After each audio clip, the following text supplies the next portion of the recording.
Syndicate के टूटने के बाद विभाग में एक नई ऊर्जा थी। साइबर विंग को अतिरिक्त फंड मिला। विक्रम को स्पेशल टास्क यूनिट का प्रमुख बना दिया गया। सना को आधिकारिक रूप से उसकी डिप्टी नियुक्त किया गया। लेकिन जैसे ही एक जाल टूटता है, दूसरा कहीं और बुना जा चुका होता है। 3 सप्ताह बाद शहर में लगातार 3 हत्याएं हुईं। तीनों पीड़ित अलग अलग क्षेत्रों से थे। एक बिल्डर, एक बैंक मैनेजर, एक स्थानीय पार्षद। पहली नज़र में इन तीनों के बीच कोई संबंध नहीं था, लेकिन पोस्टमार्टम रिपोर्ट में एक समानता मिली। तीनों के शरीर में एक ही दुर्लभ जहर पाया गया। जहर तेजी से असर करता था और सामान्य जांच में पकड़ में नहीं आता। फॉरेंसिक ने बताया कि यह एक संशोधित रासायनिक यौगिक है जो आमतौर पर प्रयोगशालाओं में शोध के लिए बनता है। विक्रम को लगा कि यह साधारण हत्या नहीं है, यह एक संदेश है। सना ने तीनों की कॉल डिटेल और वित्तीय रिकॉर्ड खंगाले। तीनों ने हाल ही में एक ही ट्रस्ट को दान दिया था। ट्रस्ट का नाम था जन उत्थान फाउंडेशन। ट्रस्ट की वेबसाइट आकर्षक थी। उसमें शिक्षा और स्वास्थ्य के नाम पर बड़े दावे किए गए थे। लेकिन जब टीम ने उसके पते पर जाकर जांच की तो वहां एक छोटा ऑफिस मिला जिसमें सिर्फ 2 कर्मचारी थे। उन कर्मचारियों ने कहा कि वे सिर्फ फ्रंट डेस्क संभालते हैं, असली संचालन ऑनलाइन होता है। सना ने सर्वर लोकेशन ट्रेस की। सर्वर देश से बाहर होस्ट था, लेकिन भुगतान भारत के ही एक बैंक खाते में आ रहा था। विक्रम ने बैंक खाते के लाभार्थी का नाम निकाला। नाम था आरव सिंह। आरव सिंह एक युवा उद्यमी था जिसने हाल ही में कई सामाजिक अभियानों की शुरुआत की थी। उसकी छवि साफ सुथरी थी। मीडिया उसे प्रेरणादायक चेहरा कहता था। विक्रम ने उससे मुलाकात की। आरव ने कहा कि उसका फाउंडेशन पूरी तरह पारदर्शी है। उसने हत्या के आरोपों से दूरी बनाई।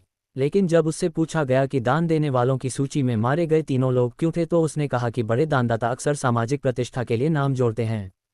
सना को आरव की बातों में आत्मविश्वास से ज़्यादा तैयारी दिखी, जैसे वह हर सवाल के लिए पहले से जवाब लेकर बैठा हो।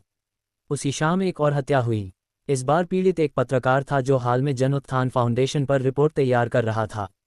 उसके लैपटॉप से आधी अधूरी फाइल मिली। फाइल में लिखा था कि फाउंडेशन के दान का कुछ हिस्सा गुप्त खातों में जा रहा है। विक्रम ने समझ लिया कि यह नेटवर्क सिर्फ आर्थिक नहीं बल्कि सफाई अभियान चला रहा है। जो भी उनके खिलाफ जाता है वह खत्म कर दिया जाता है। सना ने जहर के स्रोत की खोज शुरू की। रसायन एक निजी प्रयोगशाला में बना था। प्रयोगशाला का लाइसेंस आरव की कंपनी के नाम पर था। अब शक गहरा गया, लेकिन सीधा सबूत अभी भी नहीं था। विक्रम ने अंडरकवर ऑपरेशन की योजना बनाई। एक अधिकारी को संभावित दानदाता बनाकर फाउंडेशन के संपर्क में भेजा गया। उसे विशेष मीटिंग के लिए बुलाया गया।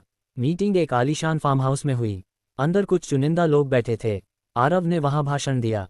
उसने कहा कि समाज को बदलने के लिए पुराने ढांचे को तोड़ना होगा। उसने भ्रष्ट लोगों की सूची का जिक्र किया और कहा कि कुछ लोग सुधार के रास्ते में बाधा हैं। अंडरकवर अधिकारी ने रिकॉर्डिंग की, लेकिन भाषण में सीधे हत्या का आदेश नहीं था, सिर्फ संकेत थे। विक्रम ने सोचा कि आरव खुद हाथ गंदे नहीं करता, वह विचार देता है, काम कोई और करता है। फार्म हाउस की निगरानी में एक और व्यक्ति दिखाई दिया। वह था डॉक्टर करण माथुर। करण एक रसायन वैज्ञानिक था जो पहले सरकारी लैब में काम करता था। उसे कुछ साल पहले अनुशासनहीनता के कारण हटाया गया था। अब वह आरव की प्रयोगशाला संभाल रहा था। करण को हिरासत में लिया गया। उसके लैब से वही जहर बरामद हुआ।